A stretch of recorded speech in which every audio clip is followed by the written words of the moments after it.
মোহাম্মদপুরের college gate এলাকা। স্থানীয় বাসিন্দারা জানিয়েছেন, কিছুদিন ধরে গ্যাসের চাপ কম থাকলেও 2 দিন ধরে একেবারেই নেই। রান্না বান্নার সমস্যা হইতেছে, মানুষ ঠিক মতো খাইতে পারতেছে না, তারপরে অফিস যাওয়ার টাইমে গ্যাস পাইতেছে না, এই অবস্থার ভিতরে আছে। একবার রোডে গ্যাস নাই, 12 রোডেও গ্যাস নাই। রান্নাবাড়ির সমস্যা, আমাদের কাজে দেরি হয়ে যায়, ম্যাডামরা ছাড়ে না সহজে। পাইপলাইনে গ্যাস না থাকার চাপ পড়েছে এলপি গ্যাসের উপরে। সারাদিনে একটা গ্যাস দেয়, ওটা দিয়ে এই চুলা জ্বলাই ওই চুলা জ্বলাই এরম করি, দিনে একটা দিবে, তার বেশি দেবে না। দাম হচ্ছে আপনার ওই কোম্পানির যে দাম 1335 টাকা, এটা নেয়। আর যদি বাইরের থেকে কিনতে যায় তাহলে ধরেন যে দাম নেবে 2200, তো 2200 দিয়ে নিয়ে ধরেন লোক পুষে ব্যবসা হবে না। শুধু মোহাম্মদপুরই নয়, ধানমন্ডি, শ্যামলী, নিউ মার্কেট, আজিমপুর, লালবাগ, হাজারীবাগ, গাবতলী, মিরপুর এলাকায় গ্যাস না থাকার কথা জানিয়েছেন স্থানীয়রা।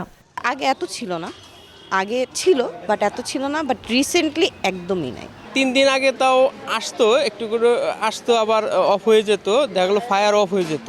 আগুন দিলেও কিছুক্ষণ পর চুলা এমনি অফ হয়ে যেত, গ্যাস একটু একটু করে বেরিয়ে থাকতো। মিরপুর রোড এলাকায় সরবরাহ লাইনের ভাল্ব ফেটে যাওয়ায় সংকট বেড়েছে বলে জানিয়েছে বিতরণকারী সংস্থা তিতাস। কর্মকর্তারা জানান, এরই মধ্যে ভাল্ব প্রতিস্থাপন হওয়ায় ধীরে ধীরে গ্যাস সরবরাহ স্বাভাবিক হবে। আমিনবাজারে একটা আমাদের সমস্যা হয়েছিল, একটা লিকেজ হয়েছিল নদীর নিচে। ওই লিকেজটা মেরামত করতে যেয়ে কিছু পাইপে পানি ঢুকে গেছে।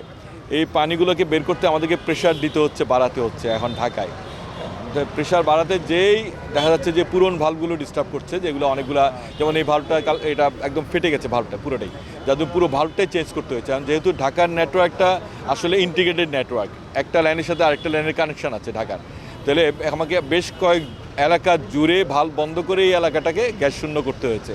এর আগে তুরাগ নদের তলদেশ দিয়ে যাওয়া গ্যাস পাইপলাইন ক্ষতিগ্রস্ত হওয়ায় রাজধানীর বিভিন্ন এলাকায় গ্যাসের তীব্র স্বল্পচাপ তৈরি হয়। এ ঘটনায় দুঃখ প্রকাশ করে তিতাস জানায়, রোববার জাহাজের নোঙরের আঘাতে পাইপলাইন ক্ষতিগ্রস্ত হয়। ঝর্ণা রায়, দেশ টিভি, ঢাকা।